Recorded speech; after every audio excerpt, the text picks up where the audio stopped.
20 h sur la télé Futur Média. Mesdames, Messieurs, voici les titres de l'actualité de ce dimanche. Après Fatick hier, Kaolack ce matin, Macky Sall est à Kaffrine où il a annoncé la somme de 20 milliards de francs CFA. Ce sera pour la prochaine campagne agricole. Rien ne s'oppose à la candidature du président Sall pour un troisième mandat en 2024. Une interprétation de la Constitution signée Aymérou Gningue, le président du groupe parlementaire Benno Bokk Yakaar, que vous allez entendre dans ce journal. Les populations de Mboro dans le département de Tivaouane récusent la société Aquatec. Elles l'accusent d'être à l'origine des coupures intempestives d'eau combinées aux pénuries dans leur localité. Voilà pour le sommaire. Le développement, ce sera dans une poignée de secondes.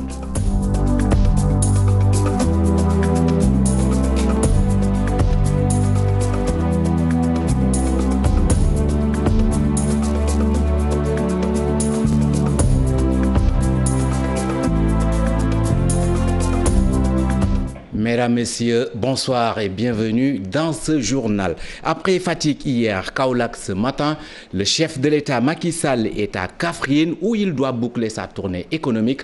Le chef de l'État annonce une somme de 20 milliards de francs CFA. Ce sera pour la prochaine campagne agricole. On en parle peut-être dans ce journal avec notre correspondant à Kaffrine que nous n'arrivons pas à joindre pour le moment. Périple économique du chef de l'État toujours, Macky Sall se dit satisfait du comportement des cultures qui augure de bonnes moissons. Le président Sall a par ailleurs invité les paysans à s'organiser en coopérative pour un meilleur accès au matériel agricole subventionné. Il était ce matin dans la région de Kaolack. Ibrahim Diamé et Fali Gaye l'ont suivi pour nous.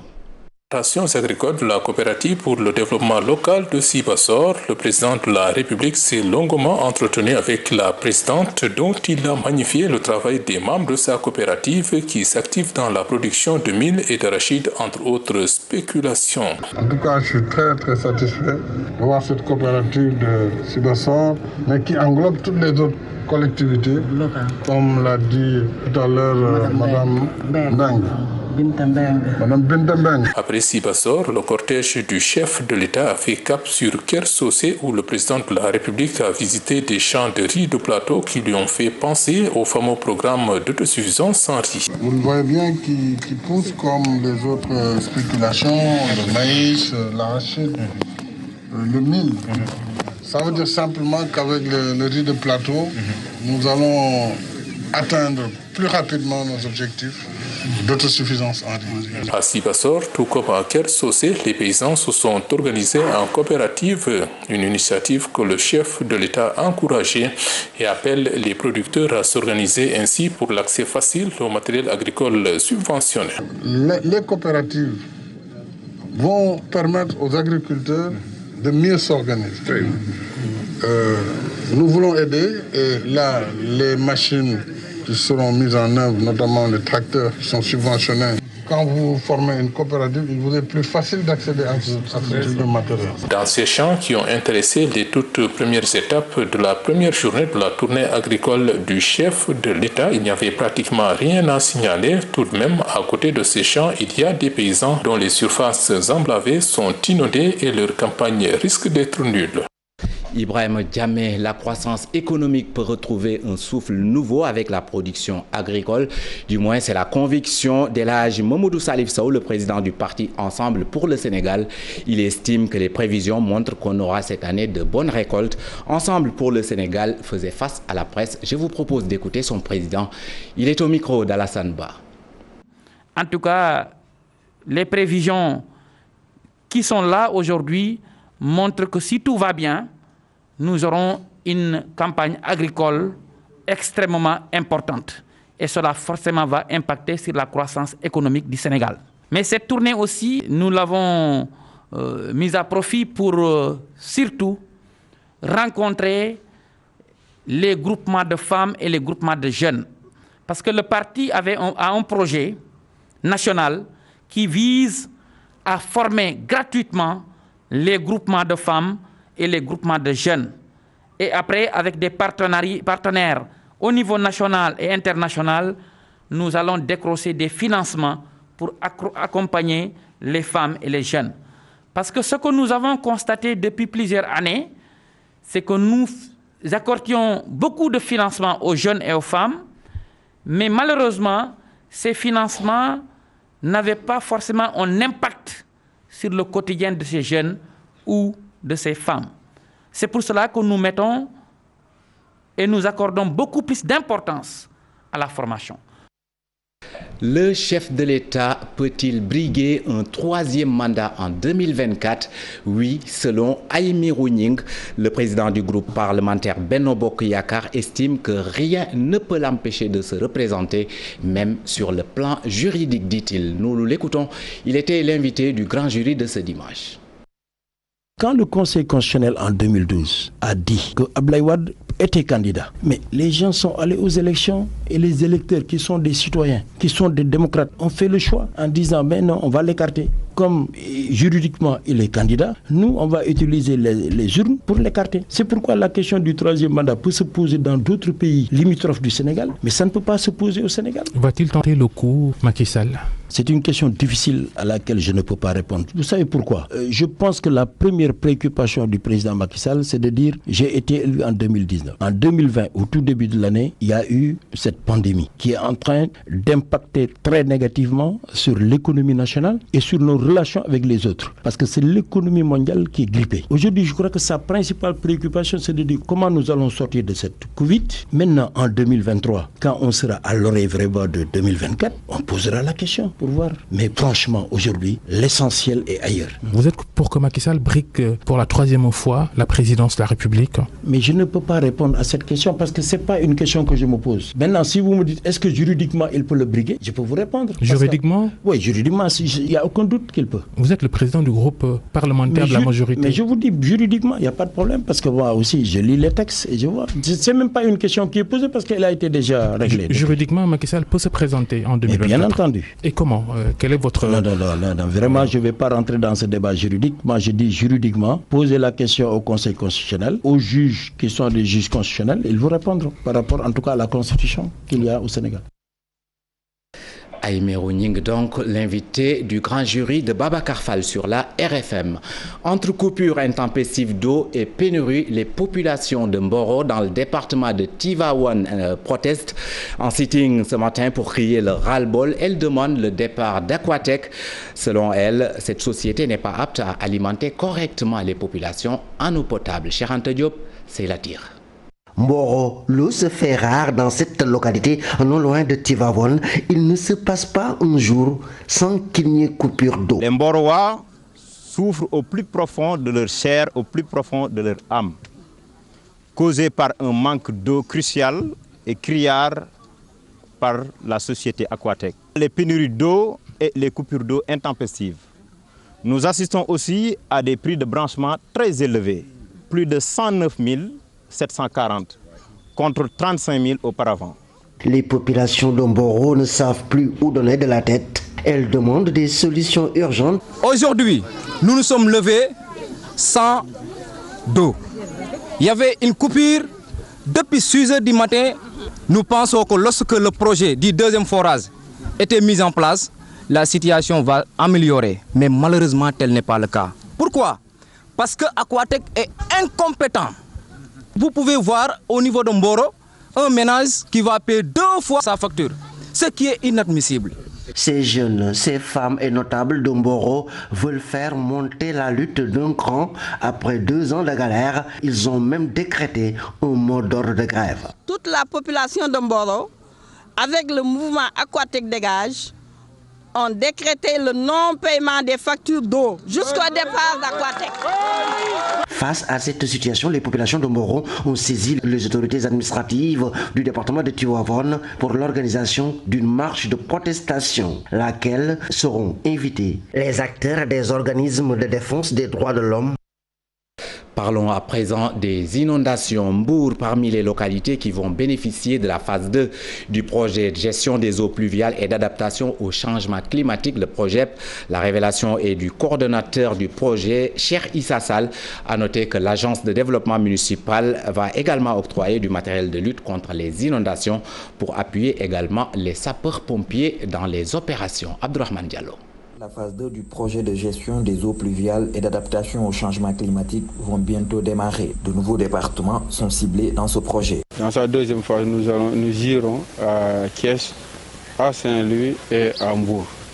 Donc c'est pour vraiment compléter tout ce qui a été réalisé dans le cadre de la première phase et qui a montré vraiment des résultats appréciés de tout le monde lors surtout de ces inondations qu'on a connues cette année. Le projet, c'est un projet intégré qui va transformer radicalement le visage de toutes les communes où il est intervenu. C'est un projet qui va régler définitivement le drainage des eaux pluviales. Mais en dessus des canalisations, il y a toujours des voiries, en pavé surtout, et de l'éclairage. Et tous les espaces libérés seront transformés en espace public, en parcours sportif. Le leader du mouvement Amdem a aussi remis du matériel de lutte contre les inondations pour appuyer les sapeurs-pompiers dans les opérations. Nous avons répondu favorablement à cet appel en venant ici apporter à monsieur le préfet du département de Mbour, que nous félicitons au passage, et aux éléments des sapeurs-pompiers qui sont vraiment 24 heures sur 24 sur le terrain, des électropompes de grande capacité, 100 m3 chacune, plus 200 mètres linéaires de tuyaux et 1000 litres de carburant. Une initiative magnifiée par le préfet du département de Mbour qui, à son tour, invite les bonnes volontés à participer dans la lutte contre ces inondations. Lutte contre les inondations, toujours. Monseigneur André Gueye invite les populations et les autorités à la solidarité, mais également au respect de l'environnement. Le chef du diocèse de Thiès, qui présidait la messe de la fête patronale de l'église Saint-Croix de Bambey, estime que cela pourrait aider à lutter contre les inondations. Il est interrogé par Babacar Diouf. Nous l'écoutons. Ce n'est pas encore une ouverture officielle, mais dans notre orientation, l'orientation de l'église, nous permettons des événements exceptionnels pour faire revivre la foi et la communion du peuple chrétien. J'appelle à la solidarité pour que ceux qui sont les plus sinistrés puissent bénéficier des moyens nécessaires pour un peu se soulager. À part cela, j'invite aussi ceux qui ont la responsabilité, c'est certainement tout le monde, mais elle est partagée aussi. C'est d'abord ceux qui ont la responsabilité de gouverner les collectivités et le pays, qui doivent aussi insuffler cette politique d'assainissement, de protection des citoyens. Certes, des efforts ont été faits, mais ces inondations nous disent qu'il faut encore continuer dans ce sens pour mettre les populations à l'abri. J'en profite aussi pour appeler à un respect de l'environnement, parce que le changement climatique n'est pas venu comme ça, et il est venu, entre autres, parce que les hommes n'ont pas suffisamment respecté les lois de l'environnement. Ils n'ont pas donné à l'environnement le soin qu'il lui faut, à la nature le soin qu'il lui faut. Parlons à présent de cette saisie de chanvre indien dans la commune de Oudoukar, à hauteur du village de Marandan. Les trafiquants, 2 individus à bord de moto, ont pris la fuite en laissant le produit, mais également leurs moyens de transport entre les mains de la gendarmerie de Sédhiou. Bakary Konté. La brigade de gendarmerie de Sédhiou continue ses patrouilles nocturnes et multiplie les saisies de chanvre indien sur l'axe du Pakao. Ce matin, vers 7h45, les éléments du commandancy ont encore fait une saisie de 40 kg de chanvre indien à hauteur du village de Diopkunda après avoir traversé le village de Marandan. Les trafiquants qui devraient prendre le barrage de Diopkunda-Maka sont tombés sur les bérets bleus. Ils étaient à bord de 2 motos vitesses. Ils ont jeté les motos et le produit avant de prendre la fuite. Rappelons qu'il existe un grand réseau de trafic de drogue qui touche la zone de Bignona en passant par le département de Bunkiling frontalier à la Gambie, puis l'axe du Pakao jusqu'en Guinée-Bissau. Depuis son arrivée à la tête de la brigade de gendarmerie de Sédhiou, le commandant Abdelaziz a saisi plusieurs tonnes de chanvre indien estimées à plusieurs millions de nos francs. Bakary Konté, parlons à présent éducation dans ce journal. 100% des candidats admis au baccalauréat en série S3 au lycée Limamoulaye de Guédiawaye. Une série réputée compliquée car au-delà de l'enseignement général, il y a aussi l'enseignement technique. Une série qui reçoit les meilleurs élèves des classes scientifiques. Un sujet signé Aminata Mbaresso. Lycée d'excellence Seydina Limamoulaye de Dakar, 20 candidats s'étaient inscrits pour la série S3. Au final, ils sont tous admis, à l'exemple d'Abdoulaye Diallo, passé avec la mention bien. J'étais candidat en série S3. Je suis admis avec la mention bien. La série S3, une série réputée souvent complexe, elle est à cheval entre l'enseignement général et l'enseignement technique. La série S3 a les mêmes programmes en mathématiques et physique-chimie que la série S1. Ils ont d'ailleurs les mêmes épreuves au baccalauréat. Et en plus de ça, c'est une série qui fait l'enseignement technique, qui a des matières qu'elle a en commun avec la série T1. Tournage, fraisage, études d'outillage, des matières techniques. Donc c'est une série très complexe. Les mathématiques, les sciences physiques, la construction mécanique, autant de matières dominantes avec un fort coefficient. J'ai obtenu une note de 16 sur 20 en physique-chimie. En mathématiques, j'ai eu 19 sur 20. Et en construction mécanique, 13 sur 20. 15 en français, 13 en anglais. En S3, il faut être calé aussi bien en sciences, mais également en pratique. La série S3, en général, on y met la crème des élèves qui font une bonne classe de 3e. À l'instar du lycée d'excellence Seydina Limamoulaye, qui allie enseignement général et enseignement technique, beaucoup de candidats se sont illustrés cette année également dans cette matière. Des mentions très bien ont été notées dans beaucoup de lycées d'enseignement technique et professionnel. Aminata Mbaresso, le conseil départemental de Bounkiling célèbre et accompagne la meilleure bachelière du département, mais également la jeunesse de la région de Sédhiou. Une enveloppe de 4 millions de francs CFA sous forme de dons a été dégagée. Une convention est également signée avec le groupe HECM, Haute Études de Coaching et de Management, ce pour des bourses aux étudiants du département de Bounkiling. Dissa Prera et Youssou Baro. C'est à travers cette cérémonie que le conseil départemental de Bounkiling a tenu à honorer mais aussi à soutenir la région de Sédhiou, particulièrement sa jeunesse estudiantine en premier. Plusieurs dons en nature, tout comme en espèces, pour une valeur totale de 4 millions de francs CFA. Occasion également de fêter et d'accompagner la toute nouvelle bachelière Adama Sissé. Mademoiselle Adama Sissé et à ses parents ici présents, une mention très bien et classée première de son centre d'examen au baccalauréat, ce qui lui a valu d'ailleurs de bénéficier d'une bourse pour des études à l'étranger.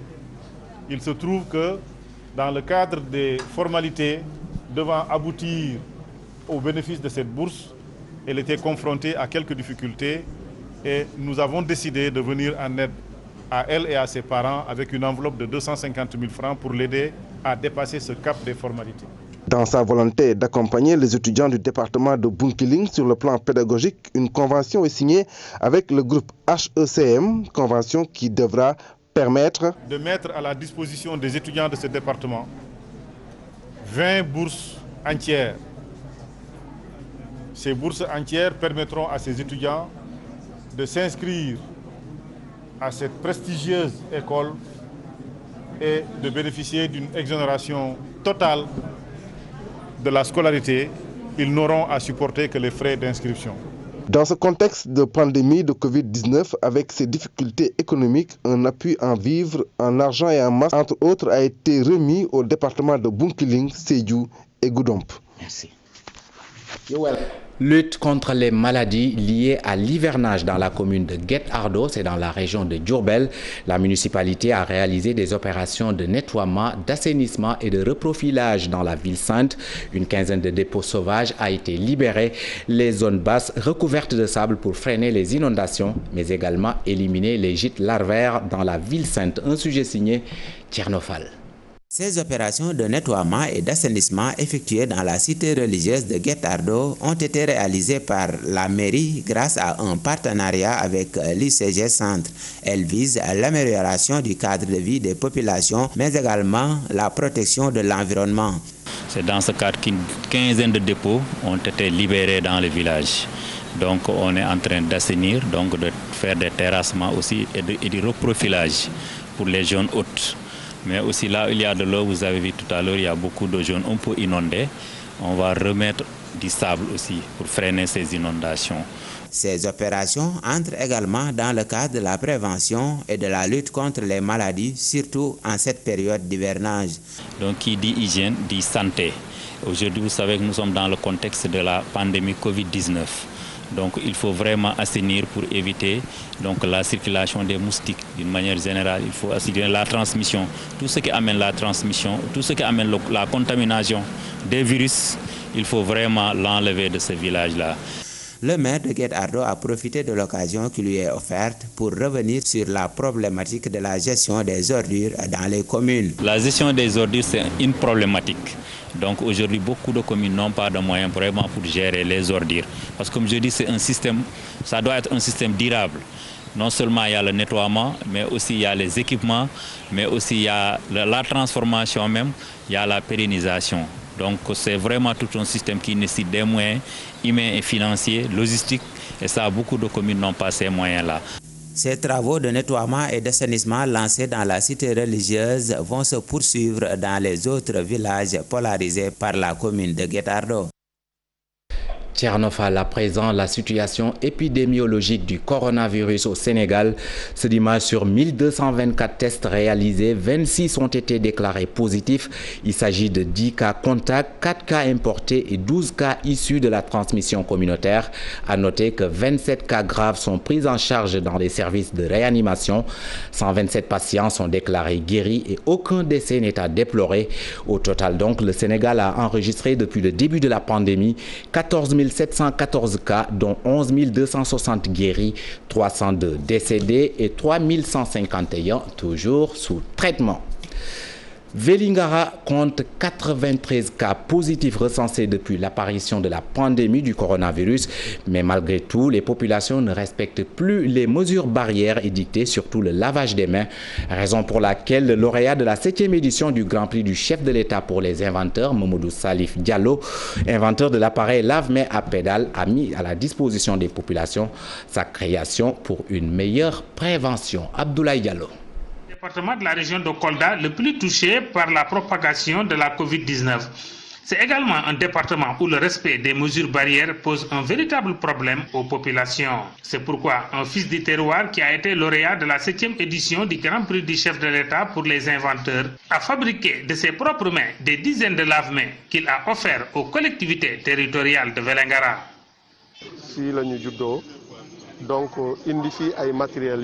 Je suis natif d'ici, c'est pourquoi je suis venu appuyer les populations en les apportant du matériel composé de lave-mains, car depuis l'avènement de cette pandémie, tout un chacun est inquiet pour sa personne, mais aussi pour ses proches, d'où ce matériel que j'ai mis à leur disposition.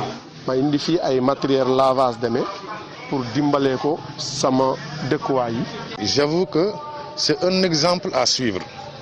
Ça, c'est un grand geste de solidarité à encourager. Il a également offert des lits d'hospitalisation. Ici, même bien avant l'avènement du coronavirus, les populations de notre département ont toujours souffert de problèmes sanitaires, de problèmes liés à un manque de matériel sanitaire. À cela s'est ajoutée cette pandémie. C'est pourquoi on était inquiet. Ce qui nous vaut, c'est appui à l'endroit de ces populations. Parce que nous, ici, au niveau du centre de santé, nous faisons en moyenne 150 accouchements par mois. Notre capacité d'hospitalisation au niveau de la maternité est très faible. Nous n'avons que 13 lits. Imaginez par exemple des femmes qui viennent d'accoucher qui sont à 2 sur un lit. Mamadou Salif Diallo a l'ambition de fabriquer des semoirs et des houssines à moteur pour les agriculteurs et divers matériaux. Mais il n'a pas les moyens de son ambition, d'où son cri de cœur à l'endroit du chef de l'État.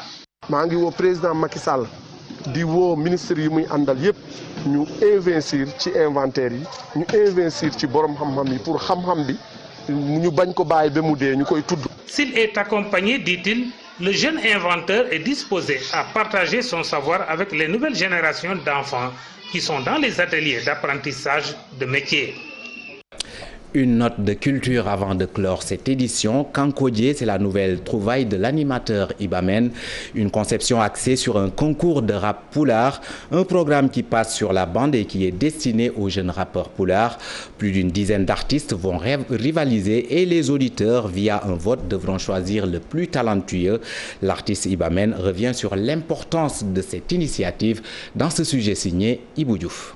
Salam alaikum Africa, salam alaikum Galsen, DK, Foutankobe. Il est maître dans son domaine, le rap Galsen, version Poula.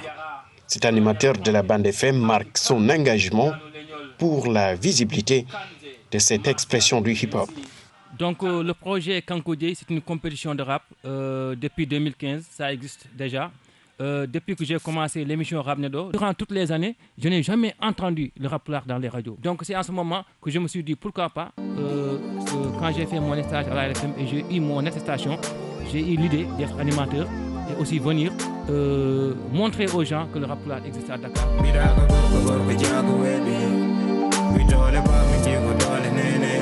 Faire la promotion du rap en général avec un clin d'œil aux rappeurs d'expression poulard qui essayent de se frayer un chemin dans ce monde des arts. Kankodje, parce que quand on dit Kankodje en poulard, ça veut dire que c'est pour lui. C'est pour lui, s'il y a une compétition, il y a quelqu'un qui gagne, donc c'est pour lui. Donc quand il gagne aussi, on lui donne un produit, quoi, comme un maxi, un mixtape, un album et tout. J'ai choisi les 12 artistes, donc ils ont commencé les votes depuis le 9 septembre. Donc ça continue jusqu'à le 9 décembre. Kankodje, au service du hip-hop Galsen, une manière de donner plus de poids à cette expression artistique. C'est juste pour aussi donner de la valeur au rap poulard. Parce qu'au début, j'ai dit tout de suite, je voulais imposer quoi, pour montrer aux gars juste que le rap poulard existe à Dakar. Mon émission s'appelle Rap Nedo. Rap Nedo pourquoi? Rap poulard est là. Rap Made in Sénégal, version poulard. Il s'agit d'utiliser la bande FM pour distiller du bon son et donner la chance à du jeunes talents.